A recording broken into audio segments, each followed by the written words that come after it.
de l'école Vincent Lemire et nous sommes à l'Association des orthopédagogues du Québec. Qu'est-ce que c'est l'Association des orthopédagogues du Québec? L'Association des orthopédagogues du Québec, c'est une association qui regroupe tous les orthopédagogues et les orthopédagogues qui choisissent de travailler ensemble pour valoriser leur profession, pour donner de la formation, pour pouvoir avancer puis donner d'encore meilleurs services à tous ceux qui ont besoin d'un orthopédagogue. Est-ce que tu sais ce que c'est qu'un orthopédagogue? À moitié, je crois. C'est une personne qui aide un élève en difficulté. Ouais, c'est ça, merci. Qu'est-ce qui favorise la réussite des élèves à l'école?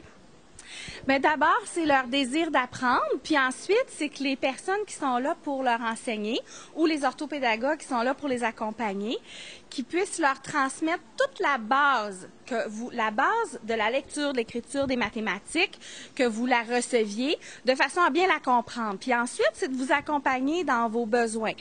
C'est pas tout le monde qui apprend de la même façon, c'est pas tout le monde qui apprend au même rythme. Puis ce qui est important, c'est de se fier sur ce que vous êtes capable de faire, puis de vous aider à en faire plus. On appelle ça des leviers. Puis si jamais il y en a qui ont des difficultés, bien, c'est de trouver comment se servir de leur force pour être capable ensuite de les amener à les surmonter. C'est pour ça d'ailleurs qu'on dit que pour déjouer les difficultés d'apprentissage, il faut consulter un orthopédagogue parce qu'on va aider les élèves à déjouer un peu comme quand on fait du sport, on va déjouer l'adversaire. Bien, l'adversaire, des fois en apprentissage, c'est la difficulté, puis on va aider à déjouer cette difficulté-là pour pouvoir réussir. Merci. En fait, c'est les débuts qui sont les plus importants. C'est quand ils sont très jeunes de leur faire comprendre comment fonctionne leur langue à l'oral, puis après ça, comment faire le lien avec comment ça fonctionne à l'écrit.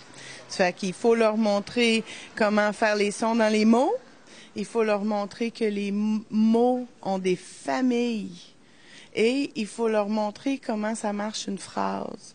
On parle de qui? Puis qu'est-ce qu'on en dit? Puis quand on commence en faisant ça à l'oral avec nos élèves, ben après ça, c'est plus facile de le comprendre à l'écrit. Merci.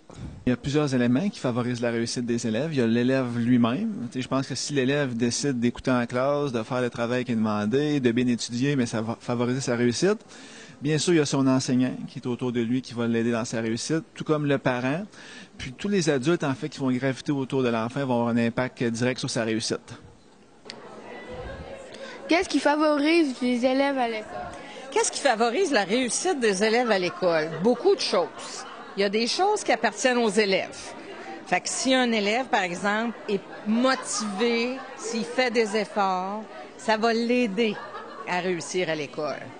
Mais il y a aussi la façon dont son enseignante va lui enseigner. Fait que si son enseignante, là, elle prend des bons moyens, des choses qu'elle sait là, que ça donne des bons résultats, ça devrait aider l'élève à réussir à l'école. C'est vraiment un autre élément qui est très, très, très important. Fait qu'on est comme une équipe. Il y a à la fois l'élève qui, lui, doit faire les efforts, doit travailler fort. Puis même si des fois, c'est pas facile, il doit persévérer puis pas lâcher.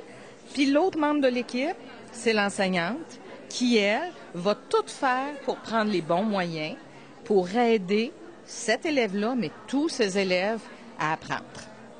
Merci.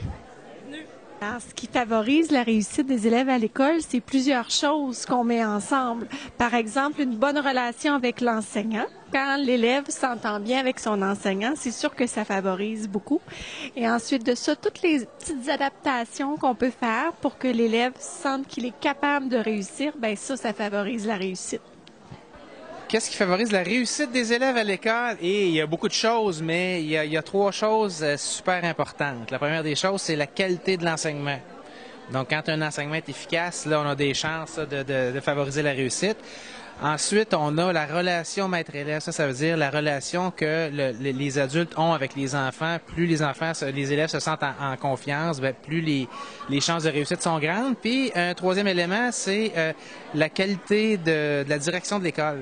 La qualité, on appelle ça de la supervision pédagogique. Donc, ça, c'est le troisième élément des trois éléments les plus importants pour la réussite de l'élève.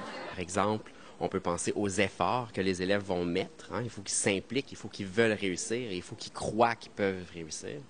Et c'est aussi important d'avoir des bonnes stratégies. Par exemple, on va avoir des stratégies quand on fait nos travaux, des stratégies pour étudier, des stratégies pour se mettre à la tâche, pour s'organiser. Quand on met tout ça ensemble, bien, ça fait que ça vient aider les élèves à réussir, puis à les mener vers la réussite. Puis c'est sûr qu'on ne parle pas de tous les gens autour qui peuvent les aider. On peut demander de l'aide à plein de gens, donc la capacité d'aller demander de l'aide aux autres personnes, ça va t'aider à réussir aussi. Qu'est-ce qui favorise la réussite des élèves à l'école? Il y a beaucoup de choses. D'être bien dans sa classe, ça c'est une chose qui favorise la réussite, d'aimer son enseignante, son enseignant. Puis quelque chose d'aussi important, c'est la lecture, d'apprendre à lire, d'apprendre à écrire, d'apprendre les mathématiques, puis de persévérer, même quand on a des difficultés. Merci. Les facteurs qui pourraient favoriser la réussite des élèves dans une école, il y a plusieurs avenues, mais bon, mon domaine, moi, c'est un petit peu la vidéo. Ça fait que mes idées par rapport à la vidéo dans le milieu scolaire, c'est que si les écoles, même dès le primaire, peut-être la dernière année de primaire, s'il y avait un petit peu d'équipement de vidéo pour que les élèves commencent dès cet âge-là à manipuler les caméras, voir comment ça fonctionne sur Internet, puis filmer des activités de l'école, une pièce de théâtre, des pièces de musique, qui mettent sur le web par la suite. Et par exemple, certains petits concerts, des fois, c'est pas nécessairement celui de la fin d'année, mais durant l'année. Les parents qui ne peuvent pas y assister, ils pourraient quand même avoir la vidéo accessible par la suite. Puis ça fait des beaux souvenirs aussi. Des enseignants motivés qui se basent sur l'enseignement efficace, donc l'enseignement explicite, puis la formation des enseignants aussi. Ça a un gros impact sur la réussite des élèves. Qu'est-ce qui favorise la réussite des élèves? Bien, c'est plein de facteurs, moi, je pense. C'est entre autres d'avoir des gens qui travaillent dans les écoles qui sont passionnés. Des gens qui vont bien enseigner, qui aiment ce qu'ils enseignent et qui sont capables de le traduire. Mais aussi, je pense que ça part des parents. Un élève qui va à l'école, oui, c'est le travail des professeurs, du personnel de soutien, des professionnels de l'école, mais la réussite d'un élève, c'est aussi des parents qui vont l'appuyer dans sa réussite. Puis je pense aussi que c'est l'élève qui va être attentionné, qui va avoir le goût, qui va arriver prêt à l'école. C'est ça, je pense, qui est les facteurs de réussite. Qu'est-ce qu'il y a de la réussite des élèves? Bien, moi, là, dans la vie, je suis une orthopédagogue, puis je te dirais que les orthopédagogues, ils aident les élèves vraiment à réussir. Moi, je travaille à l'université sur des trucs là, qui aident les élèves à apprendre à lire puis à écrire. Puis j'en ai plein de trucs dans ma poche pour aider les élèves. Puis j'aimerais ça que tout le monde qui travaille dans les écoles avec les élèves le sache. Fait que, ouais, je pense que les orthopédagogues puis les trucs qu'ils ont dans leur poche, c'est vraiment fait pour aider les élèves. Merci. Puis je dirais une des choses la plus importantes, c'est la relation avec l'enseignante, l'orthopédagogue. Il faut absolument commencer avec la relation. Il faut établir une relation avec l'élève et à partir de là, eh bien, ça motive et ça aide l'élève à progresser. Moi, je suis pas vraiment une orthopédagogue, mais je suis une maman, par exemple. Je pense que ce qui peut aider les élèves à l'école à réussir, ça pourrait être de se coucher assez tôt pour être en forme le lendemain matin. Parce que quand on est fatigué, on a de la misère à se concentrer, on a de la difficulté à écouter. On a besoin de bouger davantage. Donc, je pense que ça serait un bon truc de maman pour aider les jeunes à réussir. Qu'est-ce qui favorise la réussite des élèves à l'école? Qu'est-ce qui favorise la réussite des élèves à l'école? Plusieurs choses, en fait. C'est sûr qu'il y a une partie de la réussite qui appartient à l'élève, puis on veut bien. L'élève arrive à l'école, généralement, il est intéressé par ce qu'il apprend. Puis, il faut mettre en place des conditions pour que cet élève-là puisse profiter au maximum de ce que l'école peut lui offrir. Ça veut dire qu'il faut que les enseignantes, les gens qui accompagnent les élèves dans leur apprentissage, soient en mesure de proposer des activités qui soient les plus intéressantes possibles, tout en étant d'un bon niveau de difficulté pour que l'élève, tranquillement, pas vite, maîtrise des éléments qui sont somme toute assez compliqués. Quand on arrive à l'école, on apprend la lecture, on apprend à écrire, on apprend aussi les bases des mathématiques et graduellement, les choses se complexifient par la suite. Donc, c'est vraiment cette idée que il faut maintenir l'intérêt des élèves tout au long de leurs apprentissages et les aider dans leurs efforts. Puis ça arrive que des fois, l'élève a un petit peu de misère. Là, il s'essouffle un petit peu. On lui donne un petit coup de main supplémentaire, puis ça lui permet éventuellement de progresser au meilleur de ses capacités. Merci. Les bons orthopédagogues, puis l'écoute avec des bons orthopédagogues. Qu'est-ce qui aide les élèves à réussir à l'école? Eh bien, je crois que c'est des bonnes pratiques d'apprentissage. Donc, on doit les outiller à avoir des bonnes stratégies, comme par exemple les stratégies de lecture. En mathématiques, on va avoir des stratégies de résolution de problèmes. Donc, tout ce qui est stratégies peuvent les aider à avoir un meilleur apprentissage. Il faut aussi beaucoup de concentration. Qu'est-ce qui favorise l'apprentissage des élèves à l'école? Moi, je crois que quand on implique les élèves dans leur apprentissage, c'est la clé du succès.